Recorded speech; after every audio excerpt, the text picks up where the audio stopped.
ہمارے ساتھ اس وقت منڈی بولدین کے سابق ناظم ہے اعجاز احمد جنجوعہ صاحب، ان سے بھی جاننے کی کوشش کرتے ہیں جو موجودہ صورتحال ہے سٹی منڈی بولدین کی، اور اس وقت جو احتجاج جاری ہے اس حوالے سے یہ کیا ان کا کیا موقف ہے؟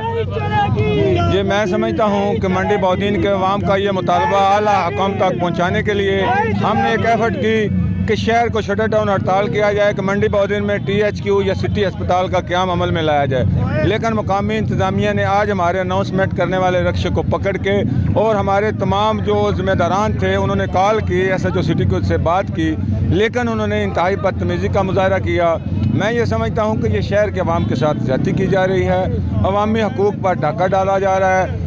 ایس ایچ او سٹی کو فوری طور پہ تبدیل کر کے اور وہ ملازمین جنہوں نے بدتمیزی کی ہے ان کو معطل کر کے قرار واقعی سزا دی جائے۔ اعجاز احمد جنجوعہ صاحب، میں آپ سے ایک اور سوال کرتا ہوں کہ گزشتہ روز جو احتجاج ہوا ہے اور آپ نے یہ مہم کا آغاز کیا تھا آج سے اپنا 2 ماہ پہلے یا 3 ماہ ہو گئے ہوں گے، تو اس حوالے سے کیا ایکٹیویٹی ہوئی اور ابھی جو احتجاج کے جو مذاکرات ہیں وہ کیا تھے، وہ بھی موجودہ صورتحال ہے کیا اس مہم کے بارے میں اسپتال بچانے کہ کچھ سیاسی لوگوں نے، سیاسی جماعتوں نے ہمارے اس کاز کو نقصان پہنچا کر کریڈٹ لینے کی کوشش کی، جو کہ ضلع کی غریب عوام کے ساتھ زیادتی تھی۔ یہ پیورلی عوام کا مسئلہ ہے، اس میں سیاست کو انوالو کرنا میں نہیں سمجھتا کہ مناسب ہے۔ ابھی یہ سول سوسائٹی، انجمن تاجران ہے، مکینیکل یونین ہے، یہ عوام ہے، لہٰذا یہاں پہ کوئی سیاسی ایجنڈا نہیں چل رہا، یہ صرف اور صرف عوام کا مطالبہ۔ اچھا، ابھی مطالبہ صرف ایمرجنسی بحال کرنے کا ہے یا اپنا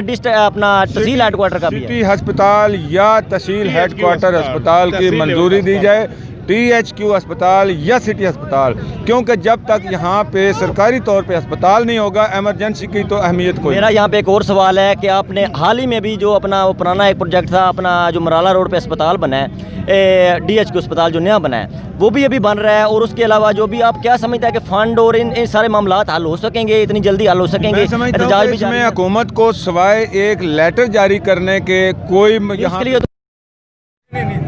یہاں پہ بلڈنگ موجود ہے، بیڈز وافر موجود ہیں، عملہ موجود ہے، وہاں سے صرف 2 ڈاکٹرز کو یہاں پہ عملہ تو سارا نئے اسپتال میں چلا گیا، جو ڈی ایچ کیو اسپتال تھا اس میں چلا گیا، جو نئے سرے سے سب کچھ کرنا پڑے گا۔ سٹی ہسپتال کے لیے اتنے زیادہ بہت زیادہ عملے کی ضرورت نہیں ہے، اور اس میں ایک یہ بھی ہو سکتا ہے کہ خدا نخواستہ کچھ انتہائی شدید مریض ہے تو اس کو پہلے جو لاہور ریفر کیا جاتا تھا ڈی ایچ کیو میں ریفر کیا جا سکتا ہے مرالا روڈ والے میں، باقی یہاں پہ ایمرجنسی، بلڈ بینک اور وارڈز، او پی ڈی، اس کا فعال ہونا انتہائی ضروری ہے۔ میں جیسے کہ اس معاملے کو میں کافی تھوڑا ڈیپلی جانتا ہوں، تو میں گزشتہ روز جو احتجاج ہوا تھا اس سے اس شب کو اپنا ڈی سی او صاحب نے کہا تھا کہ منڈی بولدین میں 3 جو ایمرجنسی ہیں وہ بحال ہو چکی ہیں، تو میں بھی اگلے دن گیا ہوں وہاں پہ، میں نے دیکھا تو صورتحال تھی وہ ایمرجنسی کا تو کوئی نظام نہیں تھا، تو اب کیا ایمرجنسی بحال ہے یا وہ ایک وہ کیا کہتے ہیں کہ وہ لالی پاپ دیا گیا ہے؟ میں سمجھتا ہوں کہ ایمرجنسی جزوی طور پر تو بحال ہے، لیکن وہ عارضی ہے، اس کی کوئی قانونی حیثیت نہیں، ریفر کیا جا رہا ہے۔ ہاں، وہ اس کی قانونی حیثیت نہیں۔ ہم یہ چاہتے ہیں کہ لیگلی طور پہ، قانونی طور پہ جو ہمارے منتخب نمائندے ہیں شاید وہ سوئے ہوئے ہیں، میں تو یہ سمجھتا ہوں کہ یہ کام ان کا تھا کہ یہ ہماری عوام کی بات کو اعلیٰ حکام